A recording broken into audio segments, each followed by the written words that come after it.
पालघर जिल्ह्यातील जव्हार आदिवासी विकास प्रकल्पांतर्गत विद्यार्थ्यांशी बेंगळुरू इथं विशेष शैक्षणिक सहलीचं आयोजन करण्यात आलं। या सहलीची खास बाब म्हणजे तब्बल 200 विद्यार्थ्यांना आयुष्यात पहिल्यांदाच विमान प्रवासाचा अनुभव मिळाला आहे। या उपक्रमांतर्गत पहिल्या टप्प्यात 100 विद्यार्थी विमानानं बेंगळुरूकडे रवाना झाले। दुसऱ्या टप्प्यात विद्यार्थिनी देखील सहलीसाठी जाणार आहेत। दुर्गम भागातील या विद्यार्थ्यांसाठी हा अनुभव अत्यंत रोमांचक ठरत असून त्यांच्या चेहऱ्यावर आनंद ओसंडून वाहताना दिसला।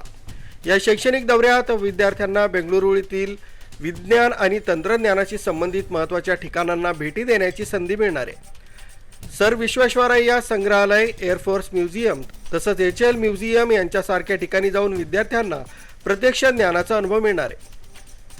जव्हार, मोखाडा, विक्रमगड आणि वाडा या आदिवासी भागातील विद्यार्थ्यांना अशा प्रकारचा अनुभव मिळणं ही मोठी संधी मानली जात असून या उपक्रमामुळे विद्यार्थ्यांमध्ये विज्ञान, संशोधन आणि तंत्रज्ञानाबद्दल आवड निर्माण होणार आहे। या उपक्रमामुळे ग्रामीण भागातील विद्यार्थ्यांच्या मनात मोठी स्वप्न पाहण्याची प्रेरणा निर्माण होत असून भविष्यात अभियंता, पायलट किंवा वैज्ञानिक होण्याचा आत्मविश्वास त्यांना मिळणार आहे।